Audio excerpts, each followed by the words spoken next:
Oke. Siap. Ngopi. Ngopi dong. Nah, Jadi Dan, aku pengen investasi.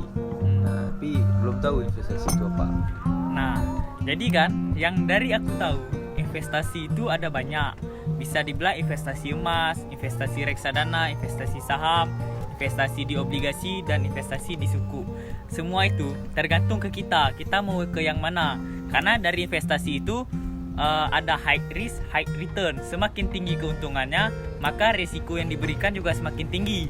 Dan sebaliknya, jika semakin rendah resikonya, maka semakin rendah juga dari keuntungannya. Jadi sesuai dari diri kita sendiri mau yang kayak gimana. Emang bedanya apa tuh?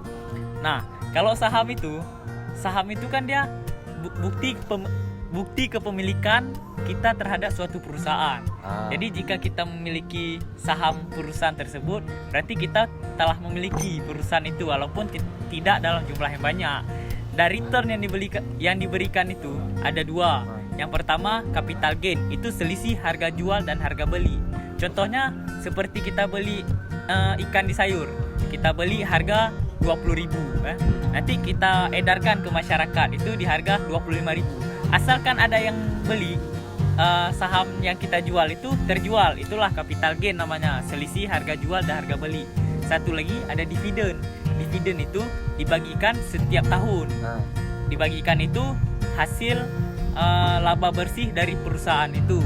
Jadi contoh, perusahaan itu telah membukukan nilai bersihnya itu sekitar 100 miliar. Dibagikan kepada pemegang saham seluruhnya. Jadi dibagikan kita punya berapa kepemilikan kita di perusahaan itu.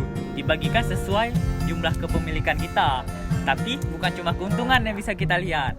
Ada juga kerugiannya, yaitu capital loss. Contohnya, kita beli saham Bank BRI di harga 300.000 satu lotnya. Tiba-tiba harga sahamnya itu turun ke harga 280.000. Dan jika kita jual di harga segitu, maka selisih harga jualnya kita udah rugi 20.000 kan. Itulah yang dinamakan capital loss. Nah, ada satu lagi yang namanya jika perusahaan itu bangkrut dan pailit, maka ya kita tahulah kalau perusahaan itu bangkrut berarti harus dibayar utang dulu. Jika ada sisanya baru dibagikan lagi kepada pemilik saham. Nah, jadi bukan mudah aja. Berarti kita rugi kalau beli perusahaan. Ya, makanya sebelum untuk beli perusahaan itu kita harus lihat dulu dari profil perusahaannya itu di bagian apa. Besok kita lihat lagi pertumbuhan perusahaannya itu meningkat atau menurun. Nah, disitulah kita lihat pertumbuhan investasi kita kan dari tahun ke tahun. Karena jika pendapatannya terus meningkat dari tahun ke tahun, maka perusahaan itu dikategorikan bagus. Nah, jadi kita lihat lagi dari jumlah utangnya. Jika perusahaan itu memiliki utang yang banyak dan pendapatannya tidak stabil dengan jumlah utangnya, itu harus kita hindarkan. Kalau bisa yang utangnya kecil tapi pendapatannya besar. Berarti pandai-pandai analisis juga lah. Ya, jadi sebelum kita membeli sahamnya itu, kita harus tahu dulu perusahaan itu bergerak di bidang apa. Contoh lah gitu kan. Nah, contohnya kita mau beli saham yang sering lah kita lihat. Nih kayak makanan ini.